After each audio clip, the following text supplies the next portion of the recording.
Bonjour à tous, chers auditeurs, je suis ravie de vous retrouver pour ce nouvel épisode. Encore une fois, je suis vraiment contente de pouvoir vous retrouver. Vous êtes de plus en plus nombreux sur cette plateforme à me suivre, à suivre et à découvrir tous les cœurs de lumière qui viennent être interviewés sur cette émission. Donc vraiment, merci pour ça. Je vous rappelle que c'est très très important de vous abonner à ce format, évidemment, pour continuer son expansion et son évolution. Aujourd'hui, on se retrouve avec Karen, qui a un métier tout particulier dont elle vient nous parler. Elle a certainement aussi un parcours assez fascinant qu'elle va nous partager aujourd'hui, qui est le métier de doula et de tanadoula, donc d'accompagnante de fin de vie. Voilà. Vous écoutez un épisode du podcast qui explore le deuil et la mort sous toutes les coutures.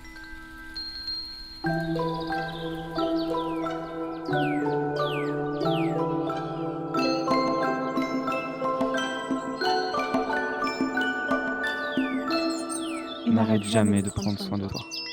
Salut Karen, comment tu vas aujourd'hui? Bonjour Zoé, ça va très bien. Je suis ravie d'être avec toi aujourd'hui pour ce podcast.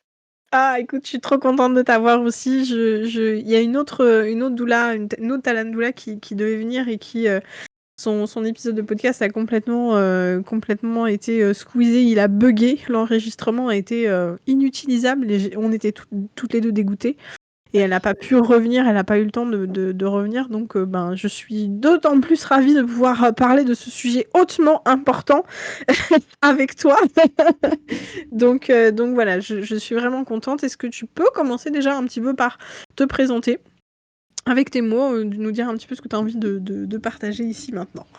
Alors oui, donc moi c'est Karen, j'ai 47 ans, je suis maman de 2 filles et je suis grand-mère, bientôt pour la deuxième fois. Et Félicitations! voilà, donc il y a quelques mois, en fait en janvier 2023, j'ai perdu mon mari d'un mélanome, donc un cancer de la peau. Heu, il avait été diagnostiqué, en 2019. Et voilà, au début ça allait, puis après, ben, voilà, comme tout, hein, fallait le cancer de la peau, c'est quelque chose qui est très voilà, qui se soigne très mal, voilà. Tant que Oui. c'est contenu et voilà. Donc voilà, avec, ma fille, on l'a accompagnée jusqu'au bout du bout. Et puis en fait, suite à ça, bon, j'ai eu, bah, voilà, la période de deuil où j'y suis encore d'ailleurs. Mais après quelques mois, je me suis dit: «Mais» enfin oui, j'avais à cœur de pouvoir accompagner en fait, les personnes qui traversent la même chose ou les personnes qui accompagnent ou aussi les personnes qui vivent cette fin de vie. Parce que, ça manque cruellement. Enfin moi en tout cas, on a beaucoup manqué d'accompagnement durant cette période. Mmh. Exactement, tout à fait. Voilà. Et donc du coup, tu te définis comme tanadoula? Oui. OK. Alors c'est important parce que, on a déjà eu une doula qui est venue, 2 même, 2 doulas qui sont venues pour parler de leur métier, pour parler de leur accompagnement, des couples, pour le grand passage de la vie qu'est la naissance, mais aussi pour accompagner les personnes qui vivent un deuil périnatal. Voilà, que ce soit les mamans, que ce soit les parents, que ce soit le papa aussi, ça arrive. Est-ce que tu peux un petit peu expliquer la différence entre une doula et une tana doula, s'il te plaît? Oui, alors la doula, en fait, justement, doula, elle accompagne, entre guillemets, la naissance, donc tout ce qui est, prénatal et postnatal. Et la Tana doula, ça accompagne justement, c'est l'inverse, ça accompagne, alors ça accompagne la vie, mais vers la mort. Voilà, exactement. Et on accompagne la vie, on n'accompagne pas la mort, en fait. Parce que même pour, les endeuillés sont vivants et donc voilà, on accompagne vraiment la vie, mais de l'autre côté. Voilà, exactement. Mais ça c'est important, c'est fort parce que, alors a priori, d'après ce que j'ai entendu et d'après, il me semble Magali qui m'avait expliqué ça. Alors Magali, c'est une personne que vous pouvez d'ailleurs retrouver en podcast. Elle est venue 2 fois cette année sur la saison pour parler de parentalité et pour parler de son métier de doula et du deuil périnatal. Elle m'avait expliqué qu'en fait le mot doula, c'est, pas seulement cloisonné, en tout cas à cet espace de la famille et de la mise au monde. C'est globalement de l'accompagnement très général de quand il y a un besoin, elle est là. Voilà. Donc, en fait, chaque doula a évidemment ses moments et ses sujets privilégiés. Par exemple, il y en a qui vont proposer un accompagnement au moment, par exemple, de l'accouchement. Avant, après. Il y en a d'autres qui vont se focus sur le avant. Il y en a d'autres qui vont être là plutôt après. Voilà. Et chacun et chacune propose des services et des accompagnements différents en fonction de leur personnalité, de leurs connaissances et de leurs outils. Et je suppose que c'est aussi la même chose pour les Tanadoula. Oui, c'est ça. En fait, alors moi, pour l'instant, j'ai pas de parce que je suis entre guillemets encore en formation, je viens de débuter. Après, on est tous doula plus ou moins en fait, hein, parce que Oui. c'est juste une certification, c'est pas quelque chose qui est reconnu. Donc en fait, je suis en quelque sorte déjà doula. Dans le sens où voilà, en ayant accompagné mon mari. Après, voilà, pour l'instant, j'ai pas de spécificité. J'ai pas choisi, de particularité pour l'accompagnement. Heu, après voilà, je me posais la question l'autre jour en me demandant si justement, est-ce que je suis plus à même d'accompagner quelqu'un en fin de vie ou quelqu'un qui a perdu son compagnon, sa compagne, peu importe dans la maladie, plutôt que quelqu'un qui a perdu un enfant. Et en fait, voilà, je me suis vraiment posé la question et en fait non, je pense que, voilà, dès l'instant où il y a perte, que ce soit même un animal ou même, dans le cas d'un divorce en fait, je pourrais même accompagner des personnes qui sont, en instance de divorce ou qui sont séparées, parce que c'est une perte. C'est, le deuil d'une relation.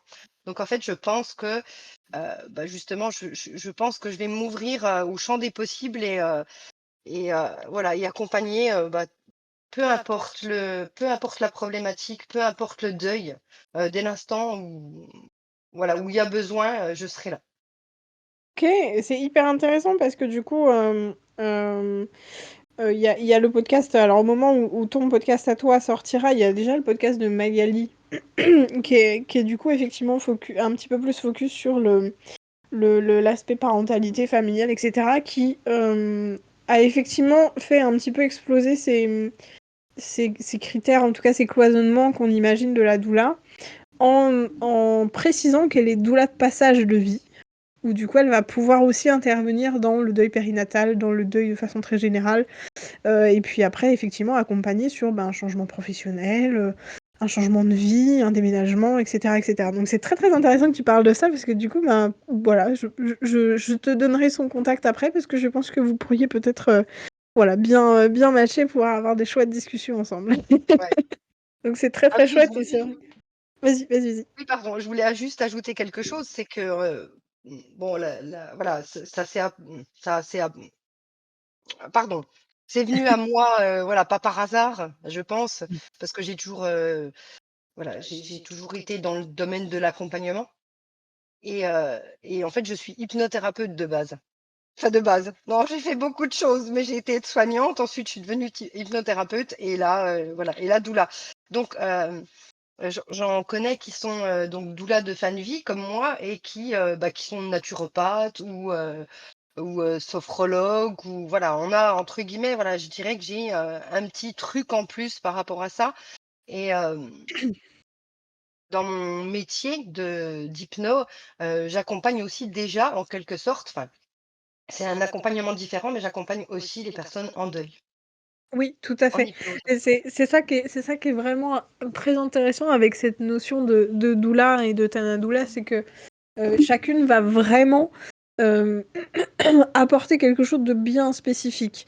Toi, effectivement, c'est le côté hypnothérapie dont on va aussi parler, voilà, dans ce podcast, parce que c'est très, très intéressant, hein, de se poser la question de, voilà, comment est-ce que ça peut intervenir dans le deuil, dans la fin de vie.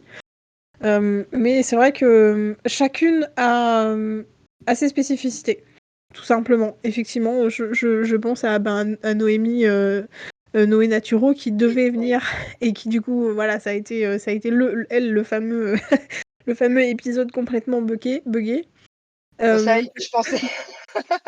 Voilà, Noémie qui a en plus une façon et un service qu'elle propose qui est assez exceptionnel, qui Oui. propose de venir en camion, se garer dans le jardin ou en bas de l'immeuble de la personne qui demande un accompagnement, que ce soit pour une fin de vie ou pour un deuil, et qui va se mettre à disposition chez la personne et qui va être là pendant 2, 3, 4 jours. Voilà, quand il y a des besoins, et ben, il l'appelle et elle vient, elle est là sur place, donc c'est assez extraordinaire. Et, et c'est vraiment le métier de doula pour moi, c'est de la rencontre avant tout. C'est vraiment de l'humain et c'est vraiment ça qui est très très intéressant bah voilà, dans ce métier et dans cette approche qu'on a C'est une façon peut-être de remettre de l'humain dans le médical. Enfin vraiment, il y a vraiment plein plein de symboles dans ce métier-là. Et du coup, moi j'aimerais bien que tu nous racontes un petit peu. Alors, on a compris du coup que tu avais perdu ton mari et c'est ça qui t'avait aussi mené sur le chemin de l'accompagnement au deuil et de la fin de vie, mais qu'est-ce qui a fait c'est quoi ton parcours? Qu'est-ce qui a fait que tu en es aussi arrivé à l'hypnothérapie, par exemple? Oui, alors en fait, donc il faut savoir que j'ai une maladie. J'ai une maladie depuis que j'ai 22 ans, une maladie aux intestins. J'ai rencontré, j'ai fait des études dans le sanitaire et social. OK, Donc voilà, après je suis partie un petit peu, j'ai été travailler en usine à la chaîne, enfin voilà, j'ai fait un petit peu n'importe quoi. Je me cherchais en fait. Et ouais, puis, j'ai rencontré, j'ai rencontré mon mari, grâce entre guillemets, «grâce» à notre maladie, parce que lui avait la même chose. OK, Donc je l'ai rencontré, il était déjà enfin voilà, il était déjà malade, il avait pas le voilà, il avait pas le méla il était pas atteint du mélanome, mais il avait aussi la même maladie que moi. Et bon, il faut savoir qu'il était, très entre guillemets «très atteint». En d'accord. fait, il avait plus que 60 centimètres de grêle et Ah, plus ça de fait pas côlon. beaucoup? Ah Voilà. oui, d'accord. Ah oui, donc oui, non, ça fait effectivement pas beaucoup. Donc il avait un cathéter en fait, hein, Oui, au niveau pectoral. Et il était nourri comme ça. Alors il mangeait normalement, voilà, mais il assimilait pas la nourriture, les nutriments, les calories, tout ça. Parce qu'il y avait plus assez de centimètres de graines en fait. Et puis il était nourri surtout enfin nourri, oui, c'était des perfs en fait de calories et d'eau. À cause justement, vu qu'il avait plus de côlon, il pouvait plus assimiler, heu, l'eau. Donc il OK. fallait ça pour en fait, c'était son traitement de survie. Sans Oui, ça, ouais. voilà, sans ça, il pouvait pas vivre. Et puis donc du coup, je suis devenue malgré moi, soignante, accompagnée c'était pas toujours facile parce qu'il pouvait pas se déplacer comme il voulait, on pouvait pas partir en vacances à l'étranger, voilà, plein de choses comme ça. Mais voilà, pour moi, j'ai jamais vu ça heu, ouais, comme une contrainte ou quoi, voilà. C'était vraiment donc en fait, j'étais vraiment déjà au départ dans l'accompagnement, en fait. Mmh. Et puis, en 2012, j'ai perdu mon papa dans un accident de voiture. Et j'ai vraiment en fait, c'est là où mon changement a commencé à Arrivé, oui. venir, Oui, en oui, fait, oui, ouais, oui. à arriver. Heu, j'ai vu mon papa, en fait, ma maman, a souhaité, qu'il soit, à la maison. Mmh mh. Mmh. Et en fait, dans l'accident de voiture, il avait une, fracture ouverte du crâne. Et enfin voilà, on ne savait pas si c'était possible, de le ramener à la maison, Oui. pour qu'il soit «présenté» entre guillemets à la maison. Et en fait, les thanatos, enfin voilà, dans le domaine du funéraire, ils ont fait un super boulot. Et Ouais, en ouais. fait, ça se voyait pas et j'ai trouvé ça, heu, vachement enfin, je l'ai trouvé beau en fait, hein, c'est bizarre à dire. Non, pas du C'est tout. un peu bizarre pour les auditeurs, pour ceux qui écoutent, mais oui, je l'ai trouvé beau en fait, c'était ému. Et j'ai trouvé ça vraiment formidable le travail qu'ils avaient fait. Et suite à ça, en fait, je me suis renseignée pour être thanatopracteur. Ah Ah oui, OK, oui, OK, oui, oui, oui, ça ça t'a oui, oui, OK. OK. Déjà, voilà.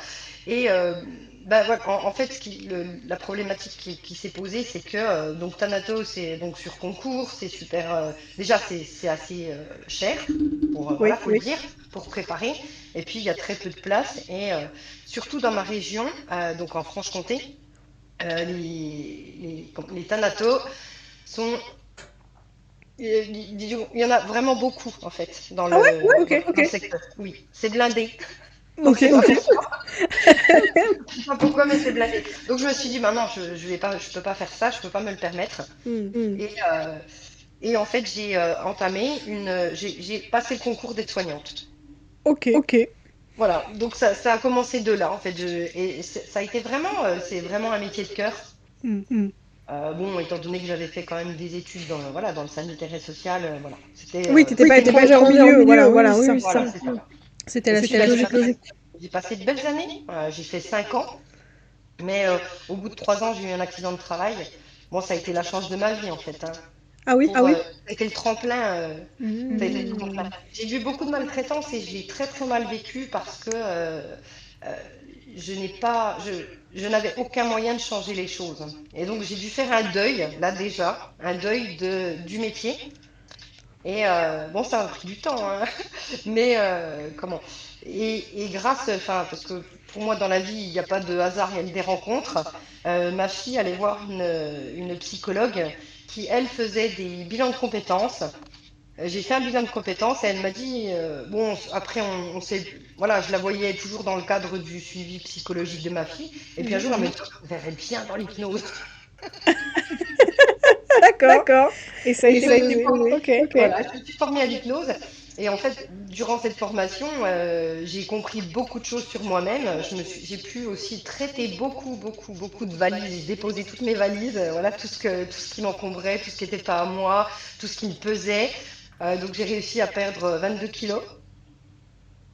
Juste, enfin, sans faire, voilà, juste en déposant mes valises, entre guillemets. Ok. Et, euh, et j'ai compris aussi que la douleur due à l'accident de travail était en fait induite par le fait que je n'acceptais pas de ne pas pouvoir intervenir comme je voulais, travailler comme je voulais ou faire changer les choses. Et donc quand j'ai su, en fait, enfin, j'avais compris ça voilà, pendant la formation et quand j'ai su que j'allais être licenciée pour inaptitude, la douleur a complètement disparu. Ah Ah ouais, ouais, ok. ok. Comme Donc, quoi, il y a pas. c'est Une une psychologie. psychologie. Ah oui, Ah oui, quand même. mais du jour au lendemain, voilà, quand j'ai su que j'allais être licenciée, ça a été terminé. Donc voilà, enfin là c'est juste un petit aparté voilà, pour montrer la puissance du cerveau quoi. Quand voilà, quand il y a besoin, quand il y a besoin, et donc après, comment donc j'ai ouvert mon cabinet d'hypnose en 2020. Donc voilà, ça fait un peu plus en janvier 2020, donc ça a fait 4 ans. Et puis ben, au même moment, voilà, à peu près, on a appris le cancer de mon mari. Et puis, bon, j'ai fait, voilà, j'ai fait comme j'ai pu. J'ai fait, voilà, j'ai fait mon petit bonhomme de chemin. Et puis, c'est vrai que voilà, cet événement a quand même un peu précipité, on va dire.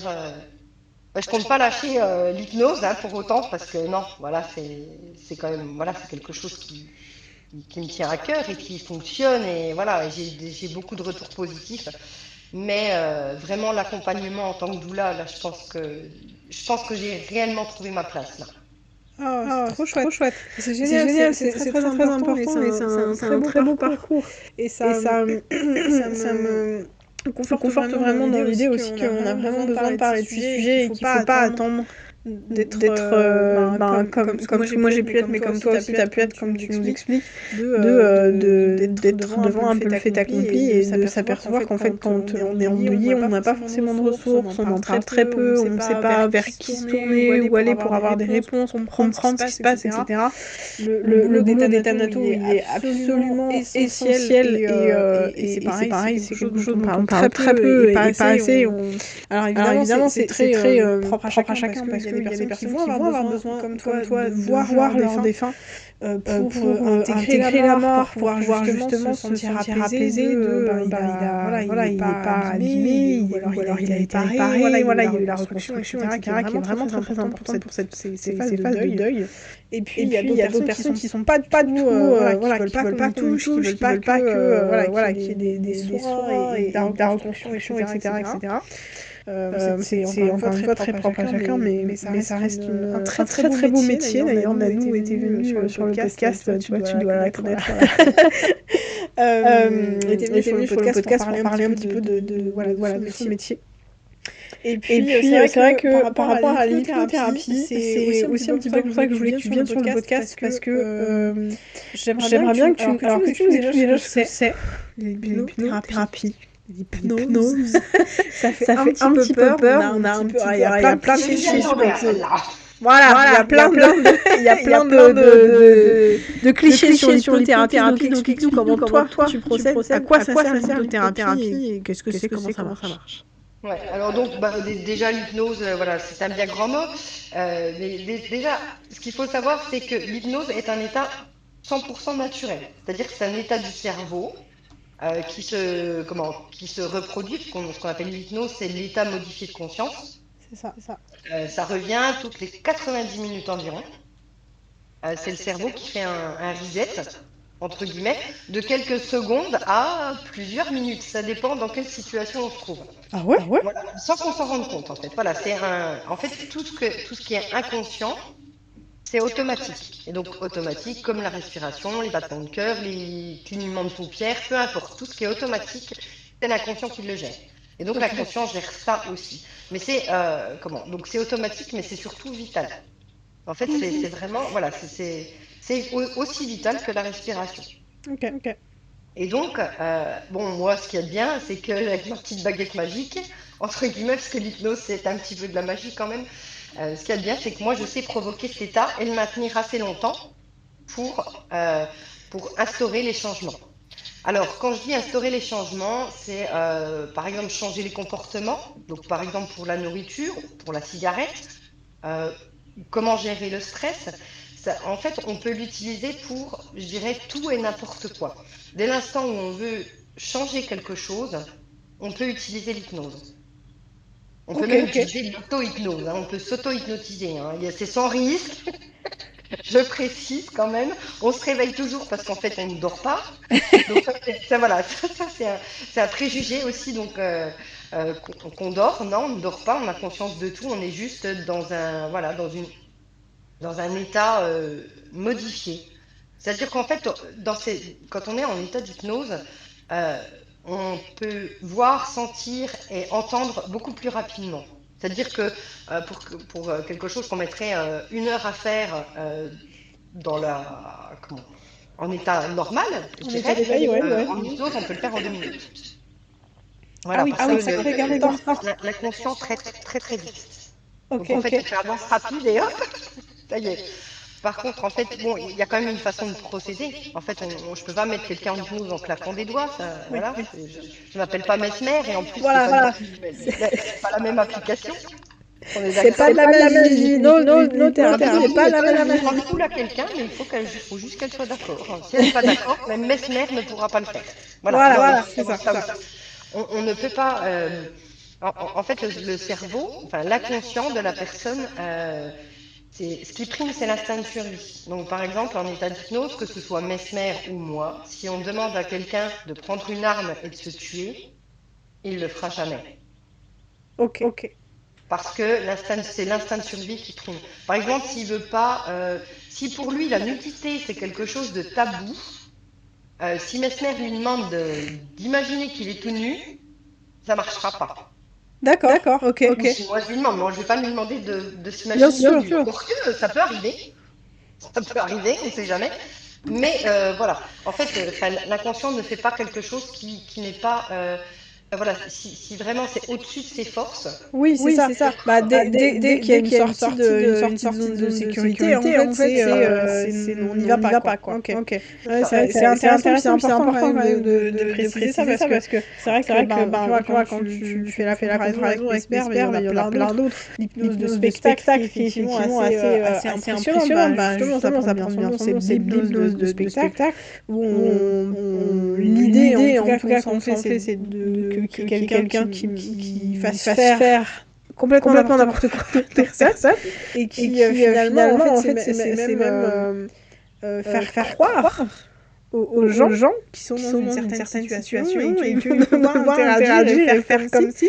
Et effectivement, il y a des situations qui peuvent être très impressionnantes et très drôles par rapport à l'hypnose. Mais en hypnothérapie, du coup, qu'est-ce qu'on va venir travailler? Du coup, à quoi ça sert? Alors en fait, donc comme je le disais, ça peut aussi servir pour les phobies, ça peut servir pour maigrir. Donc comme moi, j'en suis l'exemple. Voilà, c'est le plus bel exemple en fait, je dirais. Euh, c'est que, en fait, c'est surtout le psychologique. Il faut savoir que chaque comportement est induit. C'est une réponse en fait à un traumatisme entre guillemets, parce que traumatisme c'est un bien grand mot.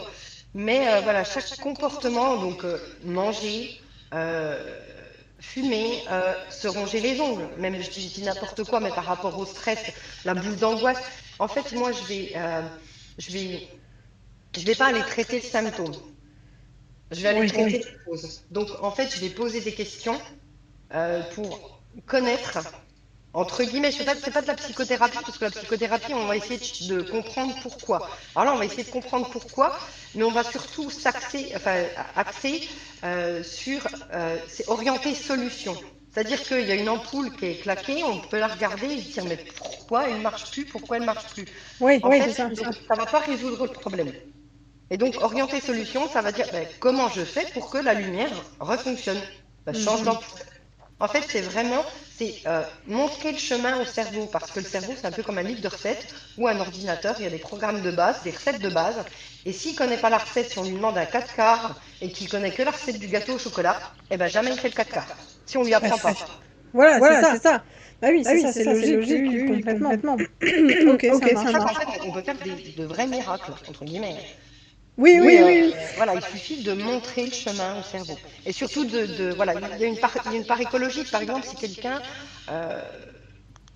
est très introverti, par exemple, et qui voudrait être un peu plus sûr de lui, ou peu importe, et que c'est pas dans son, enfin voilà, que c'est pas lui, qu'il soit totalement extraverti, par exemple. Eh bien, il faut que ce soit ce qu'on appelle une solution écologique. Qu'il le soit un peu plus, mais s'il l'est trop, ça va pas être lui. Donc il va pas y aller. Oui, c'est tout dans la nuance.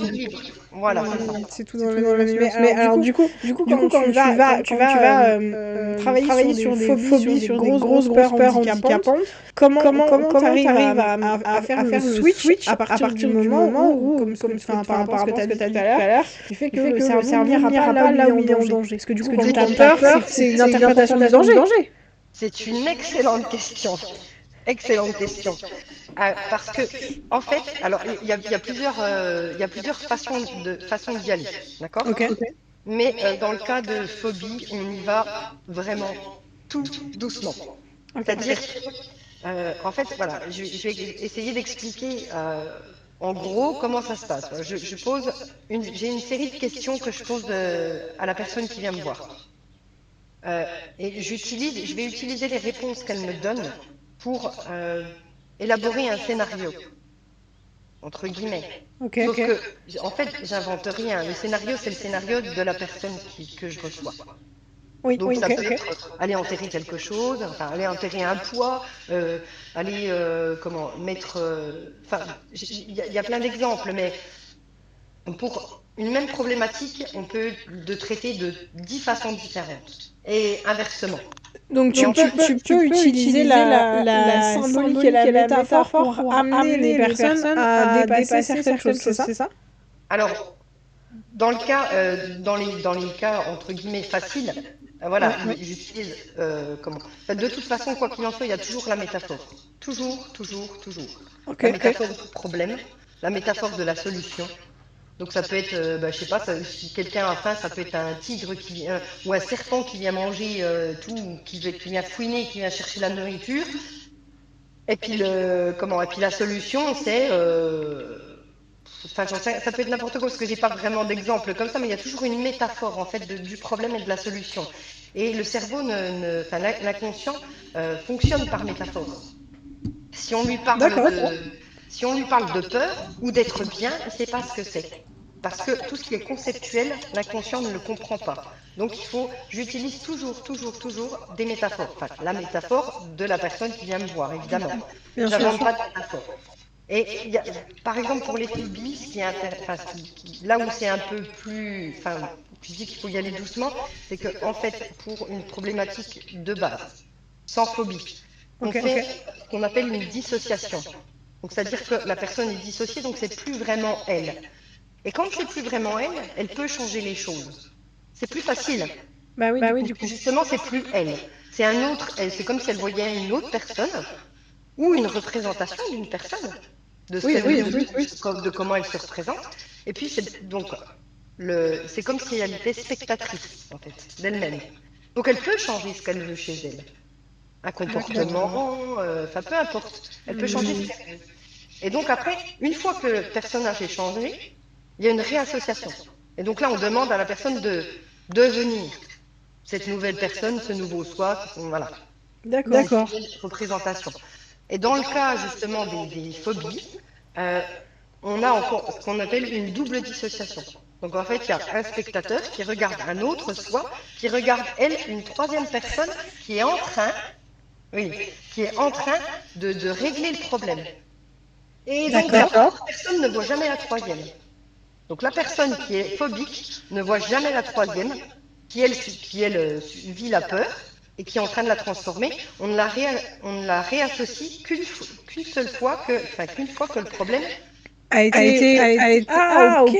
Voilà. Mais du coup, c'est hyper intéressant. Trop bien. Ok. C'est à plusieurs niveaux. Ok, c'est presque Inception, par exemple. Ça me fait penser beaucoup. Ok. Surtout ce que j'utilise, ce qui est beaucoup utilisé en hypnose, en tout cas comme je l'ai appris, c'est on fait en fait je sais pas comment je perds parfois mes mots, mais c'est comme si on faisait des avant, arrière, des sauts en avant, des sauts en arrière, pour créer la confusion en fait dans l'inconscient. Ok. Oui. Le plus important, c'est que l'inconscient ne fait pas la différence entre ce qui est réel ou ce qui ne l'est pas. Dès l'instant où c'est vu, entendu et senti ou ressenti au niveau du corps, c'est intégré, entre guillemets. Mais il faut ces trois ingrédients-là. C'est vrai que c'est quelque chose que j'entends assez souvent, effectivement, qu'on ne fait pas la différence entre le vu, le pensé et le fait. Et pour moi, c'est un peu pour ça que ça fonctionne, ces thérapies. Alors, moi, je fais de l'improvisation. Pour ceux qui ne le sauraient pas encore, je fais de l'improvisation avec Antoine de Drôle de Sensible. Mais étant donné que je sais que vous me suivez depuis un moment et que potentiellement on se voit déjà sur Instagram, vous savez que je fais ça. Et c'est aussi, alors c'est peut-être moins... comment dire on va être dans l'improvisation avec les autres. On va être vraiment dans le concret et on va vivre une expérience en état d'éveil. C'est peut-être un petit peu plus limité dans le sens où effectivement on va peut-être pas pouvoir être dissocié ou alors la dissociation va être réalisée par d'autres personnes qui du coup vont nous faire du feedback et c'est là que du coup c'est très intéressant pour voir le truc. Ta réflexion est très intéressante dans le sens où tu dis que tu vis quelque chose en éveil. Mais il faut savoir que quand tu regardes un film, par exemple, je sais pas, le Titanic, est-ce que tu es sensible à la fin? Est-ce que tu... Oui. Bon, donc je t'explique, je vais expliquer aux autres ce qui se passe. Peut-être que ce sera aussi peut-être une piste ou en tout cas un préjugé encore bazardé, envolé, c'est que quand tu regardes Titanic et que Jack il meurt, toi tu es rose. Parce que mais voilà, tu l'aimes, à ce moment-là tu l'aimes, tu es amoureuse de Jack, mais c'est pas... Non, tu n'es pas rose, mais ton inconscient, lui, est en état d'hypnose. Tu es en état de conscience modifié, tu vis les choses. Et c'est comme pour les films d'horreur ou peu importe. Dès l'instant dès l'instant où tu vis la scène, c'est un état d'hypnose. Donc en fait, quelque part, quand tu fais ces impros, en fait, c'est toi. Il y a une partie en fait de ton inconscient qui vit pleinement la chose. C'est ça, complètement. Et c'est ça qui est vraiment intéressant. Pour moi, c'est aussi pour ça que le cinéma fonctionne aussi bien. Et c'est aussi pour ça que les publicités fonctionnent aussi bien, parce qu'on s'identifie à la personne et qu'on se reconnaît dans les situations, et puis ce qu'on a envie de vivre, les fantasmes, ou au contraire les peurs, on a cette fameuse catharsis quand on regarde des films d'horreur ou des films de post-apocalyptiques, etc. C'est très très très intéressant, je trouve ça fascinant. Mais du coup, donc comment est-ce que ça peut fonctionner et comment toi tu l'utilises pour accompagner à la fois quelqu'un qui se prépare à mourir et à la fois quelqu'un qui du coup doit faire le deuil d'une personne. Alors, pour le coup, j'ai jamais encore accompagné, mis à part mon mari évidemment, mais là c'était quand même un peu différent. Donc pour l'instant, j'ai encore pas accompagné de personnes en fin de vie. Par contre, j'ai déjà fait des deuils en hypnose et en fait, c'est pareil, on y va vraiment lentement et avec beaucoup d'amour, en fait, de compassion, de l'amour enveloppant. C'est vraiment et c'est symbolique. On coupe un lien. Enfin, on fait couper un lien à la personne. Alors, ça peut être avec des ciseaux, ça peut être avec n'importe quoi, mais c'est le fait de se séparer, en fait, et de continuer son chemin sans la personne, mais en ayant récupéré tout l'amour. Ou toute la force, ou peu importe ce que la personne, la personne repart avec ce qu'elle a besoin en fait, avec ce qu'elle a vraiment besoin pour continuer. Et en même temps, pour continuer sans l'autre. Oui. Il m'est arrivé une fois, parce que je fais pas quand même, c'est quand même pas ce que je fais le plus au quotidien, les deuils. Mais un jour, j'ai fait par exemple le deuil, j'ai aidé une personne à faire le deuil d'une relation. De sa relation avec son mari, qu'il avait trompé. Donc en fait, elle était restée avec, mais elle avait du mal. Elle avait du mal à pardonner, ou voilà. Et donc je lui ai permis, pendant cette séance, d'aller déverser toute la colère qu'elle avait contre l'autre, pas contre son mari, contre l'autre. Et elle a été, ça lui a permis d'aller la rencontrer. Donc bien sûr, de façon virtuelle finalement, quelque chose. D'aller la rencontrer, de lui balancer tout ce qu'elle avait à lui balancer, et de rentrer chez elle auprès de son mari. Trop bien. C'est super intéressant. Est-ce que alors tu vas me dire ce que t'en penses parce que je sais pas si on veut vraiment rapprocher ce que tu fais de ça. Il y a un psychologue ou psychiatre, je vais retrouver le nom, je vais faire une recherche. Est-ce que tu as déjà entendu parler de la psychomagie? Non, pas du tout. Ok. Alors, je fais une recherche très rapide parce que il y a Alexandro Jodorowsky. Voilà, c'est qui en fait propose une façon de alors je vérifie que ce soit bien un psychologue. De mémoire, c'est vraiment un psycho. Ouais. Hop, voilà. Tac. Psychologue. D'après ce que je vois, c'est psychologue, si j'ai bien tout compris. Et donc artiste. Qui explique son concept. Son concept suivant, c'est qu'il propose de faire sous forme de rituel. C'est pour ça qu'il y a le côté un peu magie et plus ou moins spirituel, mais encore une fois, pour le coup, ça va être de créer un événement hautement symbolique qui va justement permettre de faire ce que tu viens de faire. Alors ça peut être bien l'impro, via des personnes et avec des personnes qui ont confiance et qui osent le faire parce que c'est quand même pas anodin. Et il va assez loin dans les rituels et dans les propositions où tu vas revivre ta naissance pour pouvoir renaître. Donc il faut quelqu'un qui va personnifier ta maman, etc. Donc ça peut aller très très très loin. Et quand ça fait plusieurs fois que j'y pense à ce truc-là quand tu parles, parce que du coup tu vas vraiment utiliser des scénarios et des créés par l'esprit. Que l'esprit va pouvoir créer à l'intérieur de lui-même pour finalement vivre de façon très libre et très illimitée finalement, parce que tu pourrais très bien les inviter, et puis c'est aussi ça cette dissociation, c'est de pouvoir sortir de son corps, pouvoir se voir, etc. Il y a une notion un peu de magie, c'est des choses qu'on ne peut pas faire dans la vraie vie, pour se regarder en face, savoir vraiment à quoi on ressemble de dos, par exemple. Mais c'est vrai qu'en tout cas, ça m'y fait vraiment penser de pouvoir finalement avoir un espace à l'intérieur de soi qui, quand il est bien guidé, permet de transcender un peu des situations et des émotions par des rituels qui, pour moi, ressemblent beaucoup à cette psychologie. Oui, ça me fait penser à ça aussi.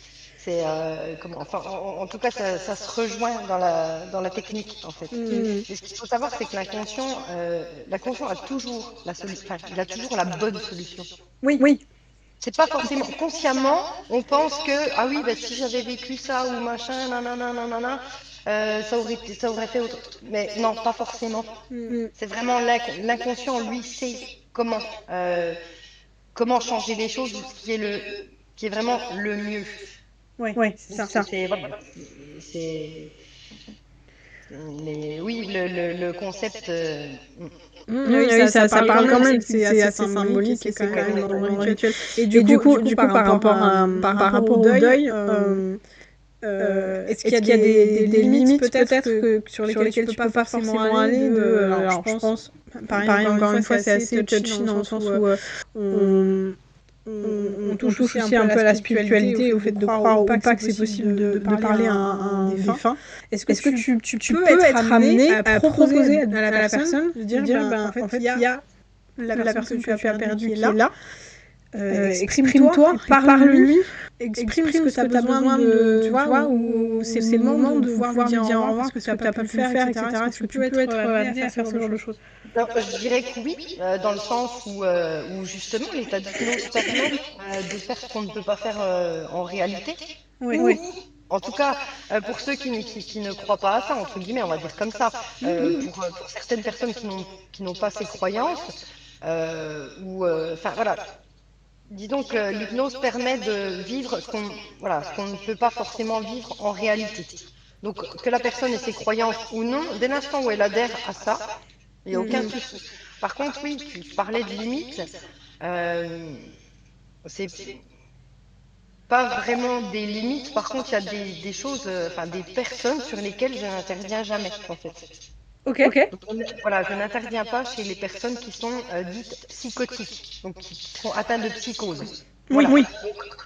Schizophrènes, borderline, voilà. Parce que ces personnes-là sont déjà dissociées, en fait. C'est-à-dire, c'est ça, en fait, elles sont déjà dissociées. Donc, si on fait une autre dissociation, on ne sait pas si on l'a dissociée ou réassociée, ou voilà. Voilà. Et donc, ça peut engendrer quand même. Voilà, ça peut être vraiment très problématique dans ce sens, si on intervient. Voilà. Donc moi c'est éthique, voilà, je n'interviens pas. Alors après, si je ne le sais pas, évidemment. Oui, là, à un moment donné, c'est aussi la responsabilité du patient d'indiquer effectivement les éventuelles pathologies. Alors, psychologique, du coup, il n'y a que des pathologies psychologiques sur lesquelles tu n'interviens pas, ou il y a aussi des pathologies physiques que tu évites? Ça n'a rien à voir. Non, rien à voir. Non, c'est vraiment. Attends, excuse-moi, il y a ma fille, elle me dit qu'elle va aux urgences, donc. Super. Oui. C'est cool. Donc, je reste avec toi, mais voilà. Oui, je reste. Il y a ton téléphone, il n'y a pas de souci. Ok, ça marche. Et du coup, par rapport à ton métier de Tanadoula, qu'est-ce que tu as envie de proposer comme accompagnement, ou qu'est-ce que tu proposes déjà? Encore une bonne question. Alors, voilà, comme je disais tout à l'heure, pour l'instant, j'ai pas de cible entre guillemets. Voilà, j'ai pas de cible. Idéalement, je voudrais pouvoir accompagner n'importe qui en fait, parce que je trouve que c'est tellement important, autant pour la personne qui va partir que pour l'accompagnant ou que pour la personne qui soit en deuil. Voilà, et puis idéal. C'est vrai que j'ai peut-être de grandes idées ou ou de belles idées surtout. C'est que j'aimerais dédramatiser la mort en fait. Moi j'ai certaines croyances. Bien sûr. Ouais, j'ai certaines croyances. Après, c'est vrai qu'on nous demande, avant d'intégrer la formation, on nous demande, on nous pose des questions sur nos croyances. Et donc, je trouve ça vraiment. Parce que du coup, c'est un lieu où, pendant cette formation, c'est un lieu où on peut parler de ce qu'on pense, sans tabou. Sans tabou et sans jugement. Et je trouve ça. Je trouve ça vraiment génial. Et j'aimerais dédramatiser. Que je sois une personne avec qui on peut parler de tout, qu'on croit en la vie après la mort ou pas, voilà, que je sois quelqu'un à qui on puisse tout dire, sans peur du jugement. C'est ça. D'ailleurs, en même temps, dans mon métier, si je jugeais, Effectivement. Après, il y a des personnes qui ont besoin de ça aussi, mais qui du coup vont pas considérer ce qui sera un jugement pour une certaine personne va être plutôt critique constructive ou moins constructive pour d'autres. La limite, elle est très personnelle pour le coup. C'est vrai que voilà, il y a cette notion-là aussi. Mais ça me touche ce que tu dis parce que c'est ce que j'essaie de faire avec cœur de tissu, avec cœur de lumière et ce métier que tu proposes, cet accompagnement-là que tu proposes aux familles, parce que vraiment je pense que tu vas pouvoir être là pour tout un groupe de personnes qui se préparent ou qui a perdu quelqu'un. Il est vraiment primordial et il manque énormément dans tout le processus de la perte, que ce soit du moment où on va apprendre que c'est bientôt la fin ou d'apprendre la perte jusqu'au moment où on va retrouver un peu de la vie, on peut reprendre aussi les habitudes et puis voilà, tout au long du deuil, parce que même 10 ans après, même 20 ans après, on peut avoir des coups de qu'est-ce que ça. Ouais, c'est ça, des réminiscences aussi, de se souvenir et puis juste de se poser la question, qu'est-ce que la vie aurait été avec la personne. Donc voilà, c'est ce genre de choses qui est vraiment important et c'est toujours d'avoir un point d'ancrage. Et je pense que c'est vraiment ça qui manque parce que ça peut être une personne qui va être là pour justement qu'on puisse lui poser des questions, qui va pouvoir aussi aller chercher des informations quand on n'ose pas les demander, par exemple au corps médical, au thanato, aux pompes funèbres, etc. Mais aussi de pouvoir se raccrocher à des créatrices comme moi ou des podcasts comme celui de Mortel, de Taous Merakchi, Le Cœur de Lumière évidemment, mais il y en a plein d'autres aussi qui parlent de ce sujet-là, qui peuvent être des ressources justement pour apprendre, pour comprendre, pour se préparer en fait tout simplement. Et pour se rendre compte aussi qu'on n'est pas tout seul, parce qu'on peut se sentir très très seul parfois. Exactement, c'est ça. De savoir qu'on ne l'est pas ou que par exemple quand la perte est là, ou vient d'arriver, ou que ce soit un décès brutal ou comme moi j'ai vécu les deux, décès brutal avec mon père et accompagnement avec mon mari. Il y en a pas un qui est plus facile que l'autre, quoi. Exactement. J'ai entendu, ça va, t'as pu t'y préparer. Ouais, non mais, ta boîte, quoi.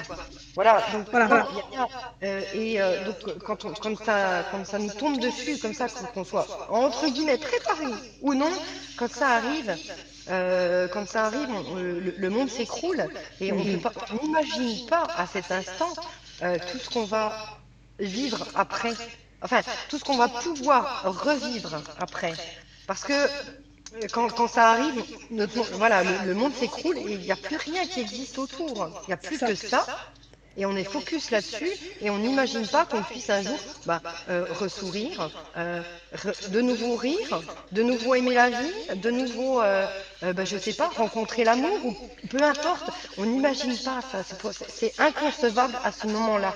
Et du coup, on est presque, en tant qu'accompagnant, finalement, on est des exemples que ça arrive et qu'on s'en sort. C'est ça. Et tout ouvrage dans laquelle j'ai très envie de m'engouffrer tout de suite. Donc je le fais. C'est cette différence aussi que... Alors, il y a effectivement plein de clichés autour du deuil qu'il faut absolument débunker. Et il y en a un qui est la hiérarchisation du deuil. Une aberration absolument totale, puisque voilà, en fonction de notre personnalité et en fonction de ce qui s'est passé, de notre état psychologique au moment où ça se passe, et puis de plein d'autres choses qui vont jouer et rentrer en ligne de compte, on ne va pas vivre le deuil de la même manière. Et là, tu as deux exemples qui sont vraiment très importants. Le fait de perdre quelqu'un de façon brutale et de se préparer à la perte. Le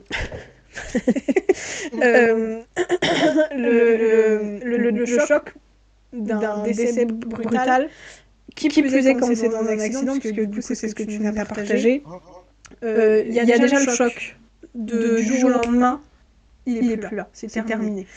La peur qu'il ait souffert, le choc de comprendre qu'il a été blessé très fort au point d'en mourir, du coup, potentiellement d'avoir peur aussi d'aller le voir, parce que du coup, on ne sait pas dans quel état il va être, on va peut-être être choqué et pas le reconnaître, et du coup, ça joue aussi sur le deuil et sur l'après. Et ça, c'est vraiment énorme, c'est de se dire, mais voilà, il y a quelque chose de l'ordre de l'absurde quand on vit un décès comme ça, c'est pouf, du jour au lendemain, il n'y a plus la personne. Et on est obligé de faire avec, et c'est très choquant, c'est très dur. Et il y a effectivement ce côté de... où on a une annonce qui est choquante aussi, où le corps médical, où le corps médical dit en fait c'est bientôt la fin, on ne peut plus rien faire. Voilà. Et là il y a tout un processus qui rentre en compte. Et là où on commence nous en tant qu'aidants et en tant que proches à avoir peur de ce qui va se passer, de la souffrance que nous on va être aussi dont on va être témoin cette fois-ci, parce que c'est quand même autre chose d'imaginer son défunt et de voir son rang. Voilà. J'ai vu des morts. Hein. J'en ai vu des morts en tant qu'aide-soignante. Je faisais des soins mortuaires. Ça ne me posait aucun problème. Ça ne m'a pas posé de problème de voir mon mari mort non plus. Ce qui m'a le plus marqué, et après, justement, je dirais la phrase que j'ai eue juste après, c'est le fait de l'accompagner jusqu'au dernier souffle. Sauf que j'avais demandé à l'infirmière comment ça allait se passer quand j'étais soignante, hein. Mais j'ai jamais vu quelqu'un mourir en fait. C'est ça, c'est différent, c'est déjà différent.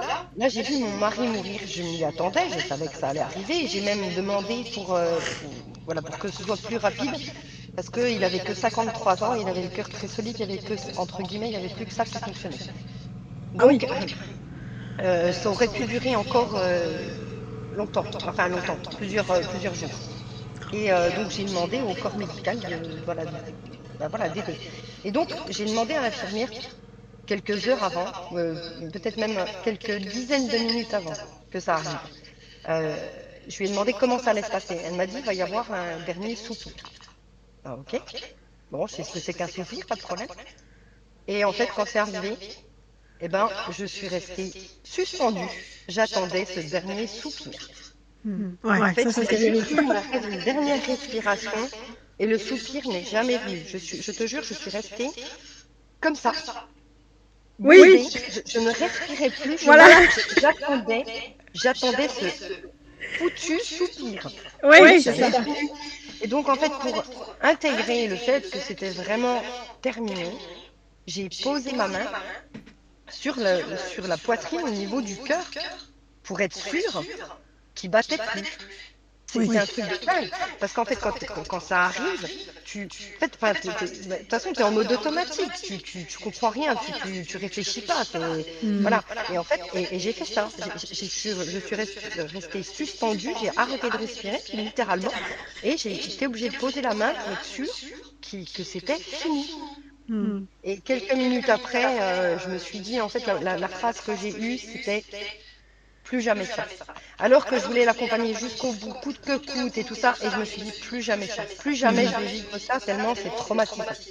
Ouais, c'est ça. Je pense que si j'étais de nouveau amenée à le faire, je le referais. Mais ma première réaction, ça a été plus jamais ça. Ça a été quelque chose vraiment sur l'instant, vraiment quelque chose de très traumatisant. Ouais, j'imagine, attends, c'est quand même pas anodin de un truc comme ça. Ma fille, Elle était là? Ah oui, elle était là. Elle a tenu la main jusqu'au bout et au moment où il est parti, elle a senti une sorte d'énergie passer dans la sienne. Oh, ok. Ouais, elle l'a dit, c'est un cadeau. Elle l'a vu comme, voilà, elle l'a ressenti comme ça, comme un cadeau. Une chance d'avoir pu vivre, entre guillemets, de ressentir. Oui, cette fin. Ouais, tout à fait. C'est ça. Mais c'est extraordinaire parce que c'est aussi des cadeaux qu'on se fait, je pense, à soi-même de vivre ces moments-là.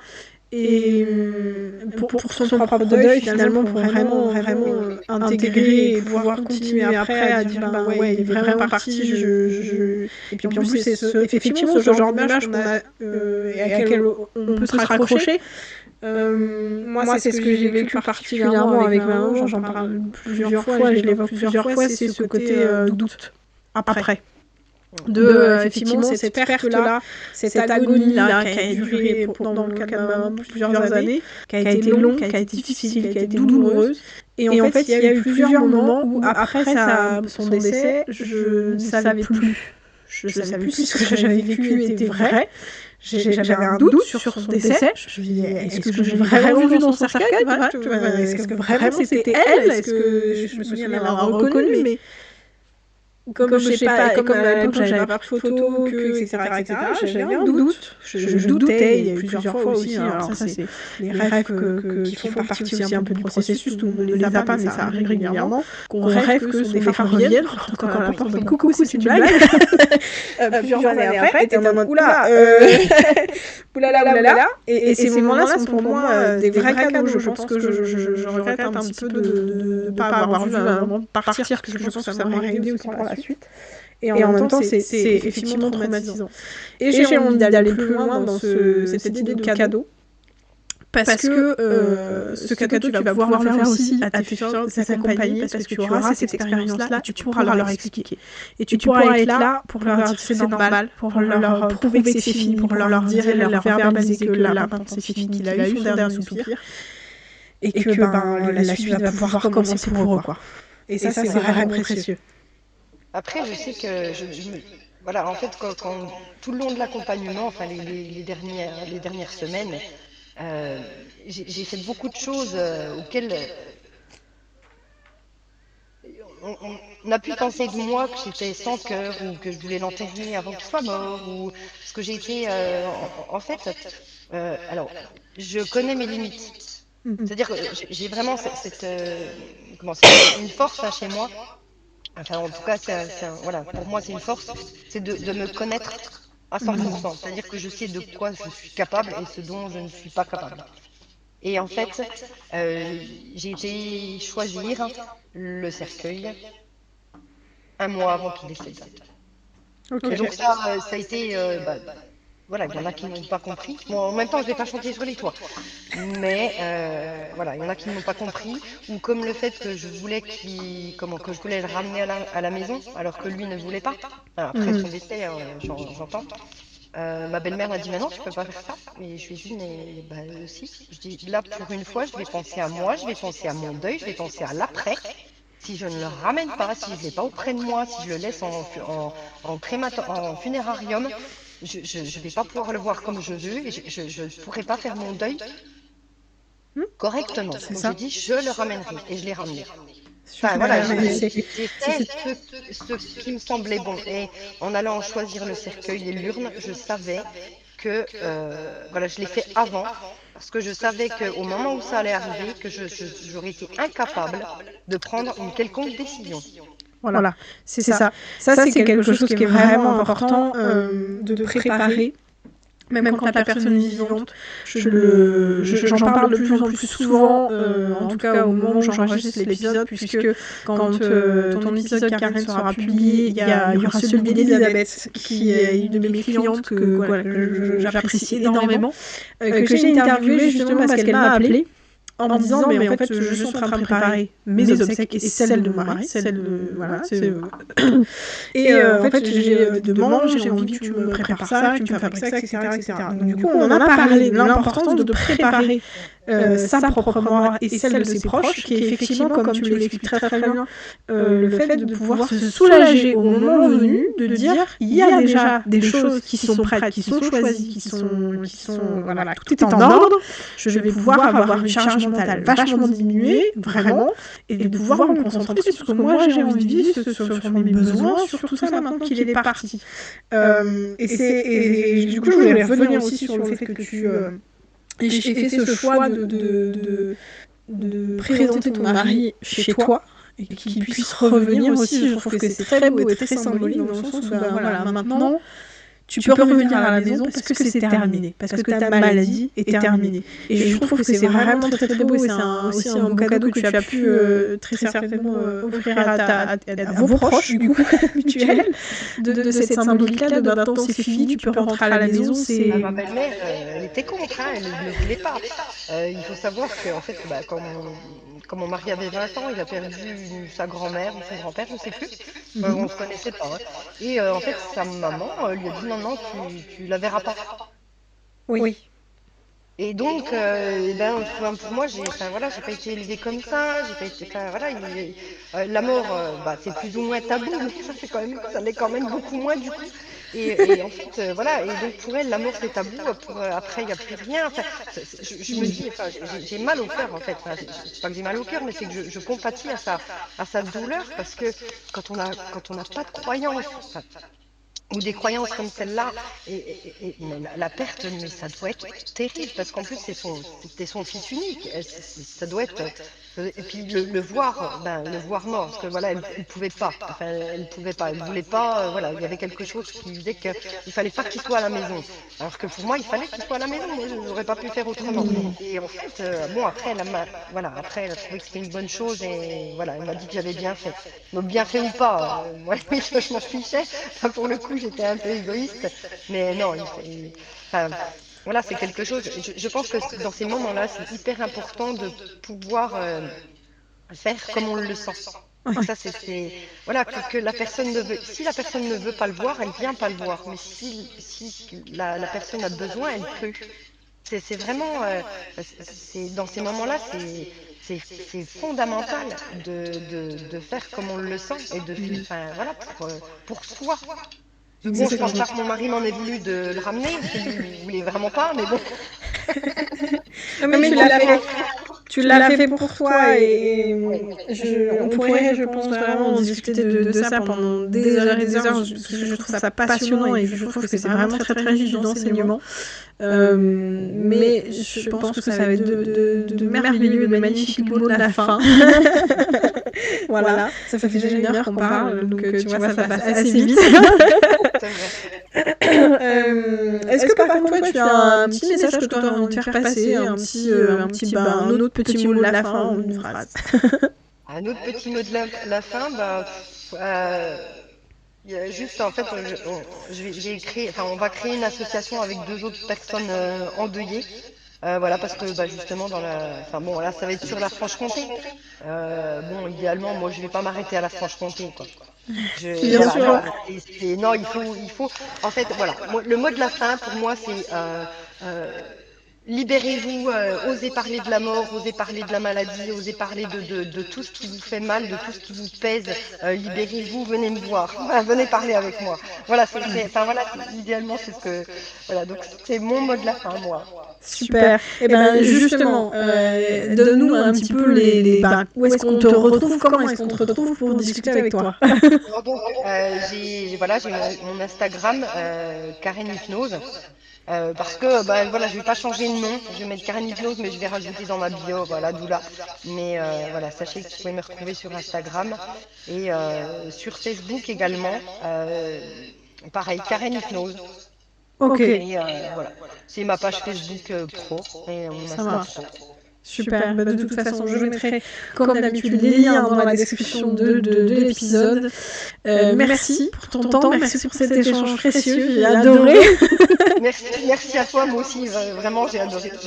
Voilà, c'est une première pour moi, donc ce soir, je vais lever mon verre à notre interview, là. Voilà, c'est vraiment super. Et bah, tu peux être vraiment fière de toi. Avec grand plaisir, vraiment, tu peux être fière de toi. C'était un très très bon moment. J'espère que ça vous aura plu.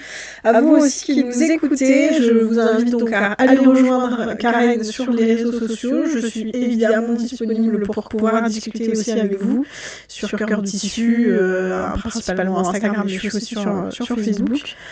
Vous pouvez aussi aller découvrir ce que je propose pour les ondeliers sur mon site internet cœurdetissu.fr. On se retrouve du coup dans 15 jours comme d'habitude pour accueillir Geneviève qui vient aussi parler de son rapport à la mort. Geneviève, c'est une personne que j'ai rencontrée à l'occasion du festival. On se retrouve du coup dans 15 jours comme d'habitude pour accueillir Geneviève qui vient aussi parler de son rapport à la mort. Très très inspirante, très intéressante et qui du coup vient parler à la fois avec Drôle de Sensible Antoine, de son côté créatif. Mais aussi de son expérience. C'est une personne très très inspirante, très intéressante et qui du coup vient parler à la fois de qu'on se retrouve dans 15 jours, n'arrêtez jamais de prendre soin, mais aussi de son expérience avec la mort. Voilà. Et puis du coup, comme d'habitude, en attendant qu'on se retrouve dans 15 jours, n'arrêtez jamais de prendre soin de vous.